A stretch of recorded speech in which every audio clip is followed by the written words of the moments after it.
లోకేష్ ని ప్రమోట్ చేసుకోవడానికే కూటమి ప్రభుత్వం ఏర్పడడానికి కారణమైన డిప్యూటీ సీఎం పవన్ కళ్యాణ్ ని సీఎం చంద్రబాబు దావోస్ పర్యటనకి తీసుకువెళ్లలేదు అన్న మాజీ మంత్రి రోజా వ్యాఖ్యలకు టీడీపీ ఎమ్మెల్యే భానుప్రకాష్ కౌంటర్ ఇచ్చారు.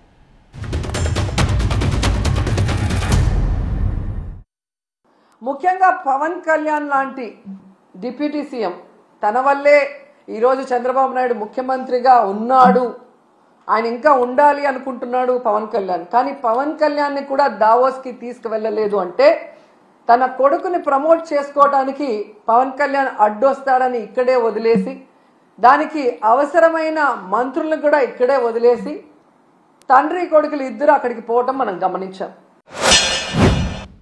ఆవుకి గంగిరెద్ది కూడా తేడా జరిగిన ఇవాళ ఆయన పంచాయతీరాజ్ మినిస్టరు, ఉప ముఖ్యమంత్రి.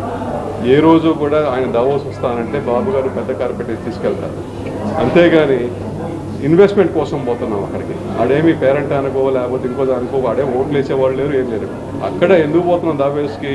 ఆంధ్రప్రదేశ్లో పెట్టుబడులు పెట్టండి, ఆంధ్రప్రదేశ్లో ఏదో విధంగా మనకు ఉద్యోగ కల్పన చేయండి అనే ఒక దాని మీద పోతున్నాం, అంతేగాని అదేం పెద్ద ఇదేం కాదు. అక్కడ ఓట్లు వేసేవాళ్ళు లేరు, చూసేవాళ్ళు లేరు. దానంతా మర్చిపోయేసి పవన్ కళ్యాణ్ గారిని తీసుకెళ్ళలేదు. ఏంటి మాట్లాడుతుంది? ఆయన వస్తుంటే కాదన్నారా?